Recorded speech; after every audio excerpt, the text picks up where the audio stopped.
Hello everyone, स्वागत है आपका आप सभी के प्यारे चैनल ब्लैक बोर्ड में। कैसे हैं आप सब? उम्मीद करती हूँ अच्छे होंगे। चलिए स्टार्ट करते हैं आज के वीडियो को। आज हम डिस्कस करेंगे सीटेट, यूपी टेट या किसी भी राज्य का टेट हो उससे संबंधित मोस्ट इम्पॉर्टेंट टॉपिक बहुबुद्धि का सिद्धांत।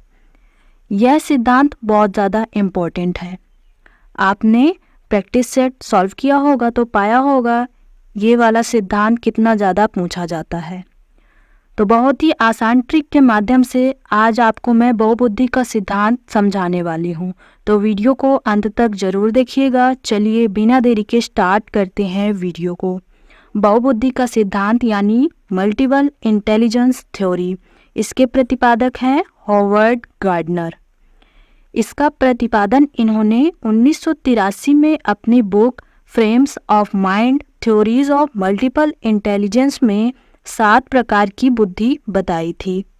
इस बुक में कितनी बुद्धि बताई थी? 7 प्रकार की बुद्धि। ध्यान रखिएगा। इनके अनुसार बुद्धि एक तत्व या द्वितत्व नहीं है, उसमें बहुत सारे कारक होते हैं। इसलिए इन्होंने बहुबुद्धि का सिद्धांत दिया।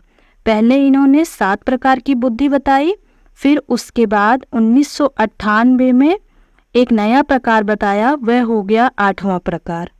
फिर उसके बाद 2000 में एक और प्रकार बताया, वह हो गया 9वां प्रकार। तो वर्तमान में कितने प्रकार हैं बहुबुद्धि के? 9 प्रकार हैं। लेकिन आपसे क्वेश्चन पूछा जाएगा और वहाँ पर ऑप्शन में 8 और 9 दोनों रहेगा, तो आपको 8 वाला टिक करना है, क्योंकि एनसीईआरटी में 8 दिया गया है। तो यह पॉइंट ध्यान रखिएगा। पहले इन्होंने 1983 में 7 प्रकार की बुद्धि बताई, 1998 में 8 प्रकार यानी 8वां प्रकार दिया, 2000 में 9वां प्रकार दिया। वर्तमान में 9 प्रकार हैं, ध्यान रखिएगा। अगला देखिए। चलिए अब इन्हीं 8 प्रकारों को ट्रिक के माध्यम से समझते हैं। ट्रिक क्या है देखिए। मेरा इंडिया बोले very very important Narendra Modi, यह एक वाक्य है, आप इसे याद कर लीजिए।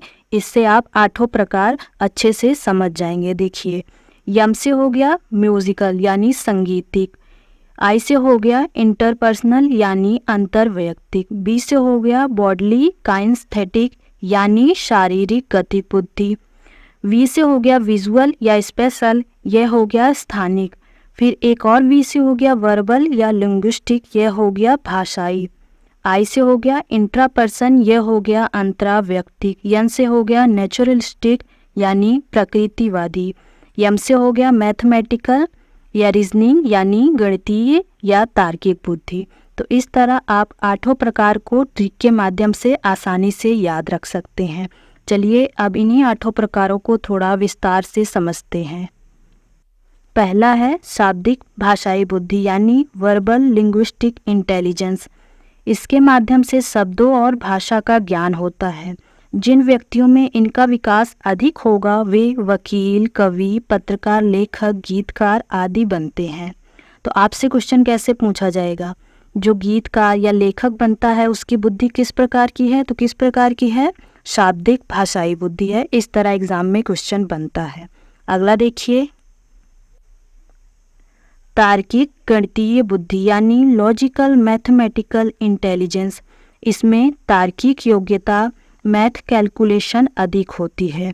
जिन व्यक्तियों में इनका विकास अधिक होगा वे अकाउंटेंट, बैंकर, साइंटिस्ट, गणितज्ञ आदि बनेंगे। ध्यान रखिएगा इस तरह। अगला देखिए, अगला है स्थानिक बुद्धि यानी स्पेशल इंटेलिजेंस। यह बुद्धि जगह, अंतरिक्ष, मानसिक कल्पनाओं से संबंधित होती है। जिन व्यक्तियों में इनका विकास अधिक होगा वे मूर्तिकार, चित्रकार, आर्किटेक्चर आदि बनते हैं। ध्यान रखिएगा। जैसे जो आर्किटेक्चर होगा, आप उससे कितना भी छोटा जगह बता दीजिए, वह उसमें खूब अच्छा घर का नक्शा बता देगा ना। इस तरह ध्यान रखिएगा। अगला देखिए, शारीरिक गतिक बुद्धि यानी बॉडली काइनेस्थेटिक इंटेलिजेंस। शरीर को गति देने वाली बुद्धि। जिन व्यक्तियों में इनका विकास अधिक होगा वे अभिनेता या अभिनेत्री, एथलीट, डांसर, तैराक, सर्जन आदि बनते हैं। ध्यान रखिएगा। अगला देखिए, अगला है संगीतात्मक बुद्धि यानी म्यूजिकल इंटेलिजेंस। इस बुद्धि के अंतर्गत संगीत की बुद्धि अधिक होती है।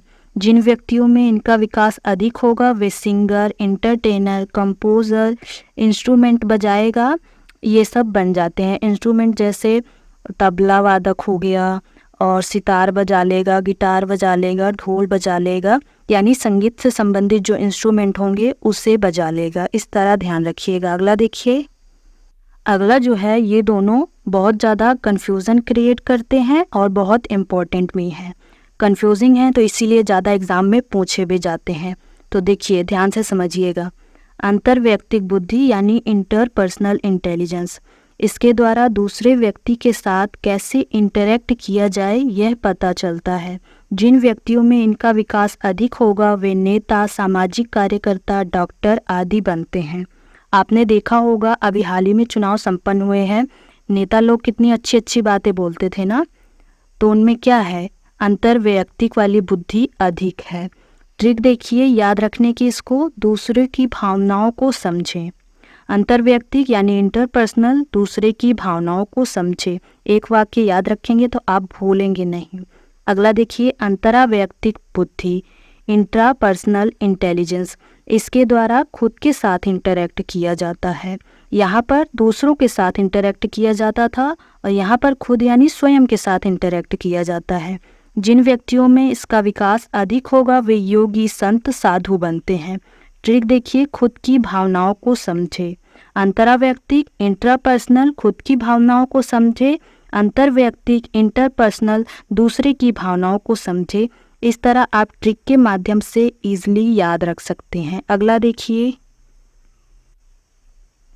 अगला है प्रकृतिवादी बुद्धि, नेचुरलिस्टिक इंटेलिजेंस। इस बुद्धि के व्यक्ति में प्रकृति के प्रति नज़दीकियाँ होती हैं।